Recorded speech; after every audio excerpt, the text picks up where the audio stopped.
আমি যদি আমার মাকে জিজ্ঞেস করতাম যে আপনি কি চান আপনার সাথে যে অবিচার অন্যায় হয়েছে তার প্রতিশোধ আমি নেই, কারণ সেই প্রতিশোধ নেবার ক্ষমতা আল্লাহ রাব্বুল আলামিন আমাকে দিয়েছেন।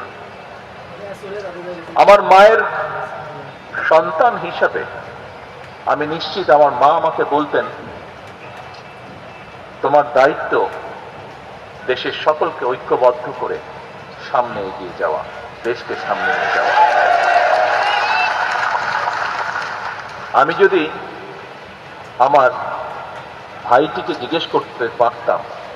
যে তুমি কি চাও তোমার সাথে যে অন্যায় যে অবিচার হয়েছে, যেভাবে তোমাকে মৃত্যুর মুখে ঠেলে দেওয়া হয়েছে, যারা এর জন্য দায়ী তাদের বিরুদ্ধে আমি প্রতিশোধ নেই, কারণ সেই ক্ষমতা আল্লাহ আমাকে এখন দিয়েছেন। আমি নিশ্চিত দুভাই আমরা একসাথে বড় হয়েছি, তাকে আমি